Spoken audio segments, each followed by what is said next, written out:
Oke, baik. Untuk pertemuan kali ini kita lanjut materinya ya. Kalau materi sebelumnya kita itu membahas yang namanya adalah kebutuhan. Nah, kamu masih ingat kan apa itu pengertian kebutuhan? Nah, kita review sebentar ya. Nah, kebutuhan itu adalah segala sesuatu yang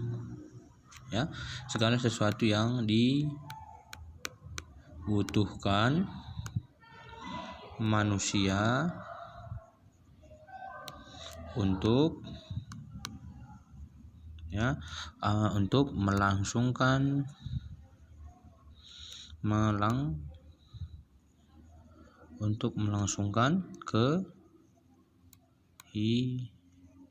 kehidupannya. Paham ya?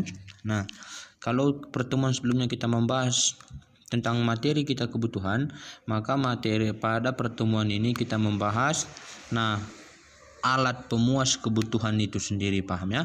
Nah, ingat kalau sebelumnya kita membahas yang namanya kebutuhan, maka untuk pertemuan kali ini kita harus tahu atau mengklasifikasikan namanya adalah alat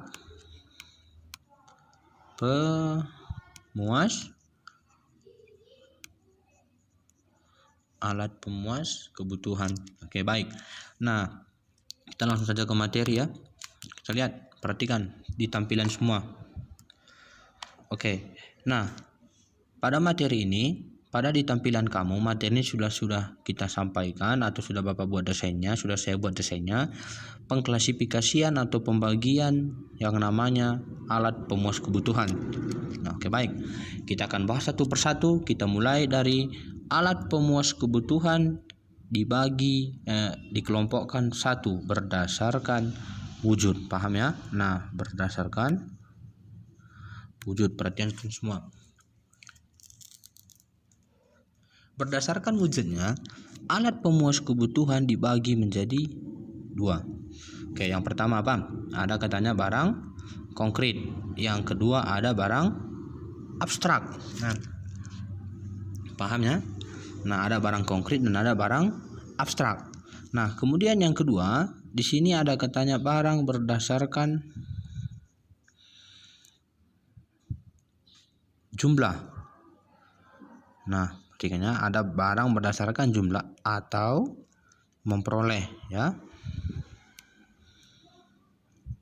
Berdasarkan cara memperolehnya, benda pemuas kebutuhan dibagi menjadi dua. Apa saja? Oke, ada barang ekonomi, ada barang bebas, ya kan? Nah, sekarang kita masuk ke pengertiannya. Apa itu barang ekonomi dan apa itu barang bebas? Oke, kita mulai ya. Nah, ada barang ekonomi, ada barang bebas. Nah, barang ekonomi, oke ya. Barang ekonomi adalah barang yang cara memperolehnya membutuhkan pengorbanan. Paham ya? Nah, jadi maksudnya apa? Jika membutuhkan pengorbanan, sudah pasti membutuhkan biaya. Paham ya? Kalau kita membutuhkan di mana ada pengorbanan, pasti di dalamnya kita membutuhkan biaya. Sampai sini dulu bisa? Oke, baik. Contohnya apa, Pak?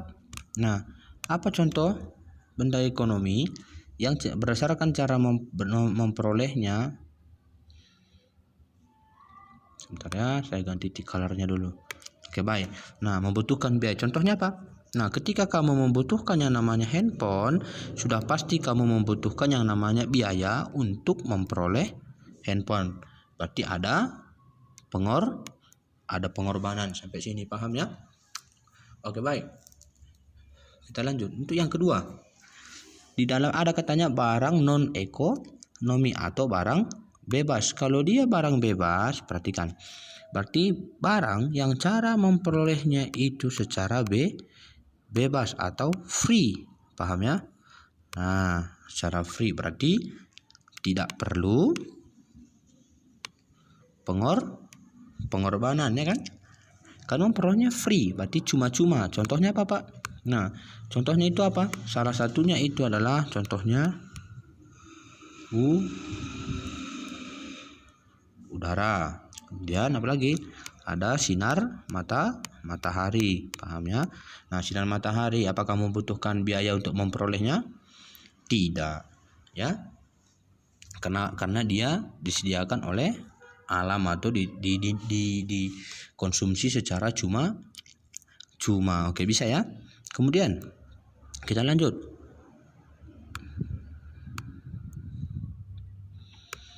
Nah, selanjutnya itu adalah berdasarkan penggunaannya, bisa ya. Berdasarkan penggunaannya ini terbagi menjadi dua. Ada barang konsumsi, ada barang produksi.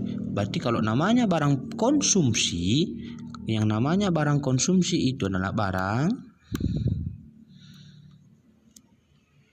Ayo bagaimana? Barang yang cara memperolehnya melalui konsumsi. Kemudian yang kedua ada lagi yang namanya barang produksi. Paham ya? Yang namanya barang produksi, barang yang proses penggunaannya masih mempunyai siklus produksi. Paham ya? Oke, kemudian yang keempat. Nah, untuk yang keempat ini ada berdasarkan proses pembuatannya. Di sini ada katanya berdasarkan proses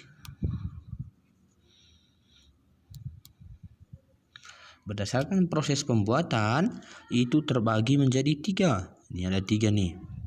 Yuk, salah satunya adalah ada barang mentah, ada barang setengah jadi, dan ada barang jadi. Paham ya? Barang mentah, bahan setengah jadi, dan barang jadi atau barang siap pakai. Contohnya apa? Barang mentah itu adalah barang yang masih menjadi bahan baku. Artinya untuk penggunaannya masih membutuhkan proses. Contohnya apa? Barang mentah. Contohnya ada kapas. Ini barang mentah ini ya kan. Untuk menjadi benang masih harus produksi. Nah, apakah kapas bisa kamu jadikan jadi baju? Tidak. Saya. Kemudian yang kedua ada namanya barang setengah jadi. Nah, barang setengah jadi, barang yang sudah bisa digunakan atau dapat digunakan tetapi belum seutuhnya. Ingat, barang yang sudah dapat digunakan tapi belum seutuhnya menjadi alat pemuas kebutuhan, ya kan? Contohnya apa nih? Benang tadi. Setelah jadi melalui proses, ya, setelah dari kapas ke benang, ini benangnya sudah bisa nggak digunakan? Bisa. Tapi apakah benang bisa dijadikan sebagai pakaian? Tidak. Sempat pakaiannya hanya selembar benang. Bagaimana ini? Wah, bisa kacau ya kan? Nah, sekarang yang ketiga ada namanya barang jadi. Nah, yang namanya barang jadi ini adalah barang yang kegunaannya siap pakai. Paham ya? Kalau dia barang siap pakai, contohnya apa? Ada pakaian, ya kan? Pakaian dari benang, dari kapas ke benang, kemudian dari kain. Nah, kemudian masuk ke pakaian. Sampai sini bisa ya? Oke. Nah, kemudian lanjut lagi. Nah, berdasarkan sifat nih, ada berdasarkan sifat. Benda pemuas kebutuhan berdasarkan sifat itu adalah ada barang bergerak, ada barang tidak bergerak, ya. Nah, ada barang bergerak, ada barang tidak bergerak. Kemudian yang terakhir itu adalah ada namanya barang substitusi. Nih, barang substitusi dan barang komplementer. Yang namanya barang substitusi itu adalah barang substitusi. Nah, ini berarti barang pengganti. Kalau namanya barang komplementer, ini adalah barang pelengkap. Bedanya apa, Pak? Nah, yuk saya jelaskan. Barang substitusi, barang yang kegunaannya dapat digantikan dengan barang lain. Contohnya beras. Ini bisa diganti makanan pokoknya menjadi sagu, ya kan? Paham ya? Nah, kemudian yang kedua barang komplementer itu adalah barang pelengkap. Nah, barang yang kegunaannya akan lebih berguna jika digabungkan dengan barang lain. Contohnya ini, kopi itu bisa diminum nggak? Bisa, tapi akan lebih bermakna jika ditambah dengan gula. Pahamnya? Nah, pakaian bisa nggak dipakai?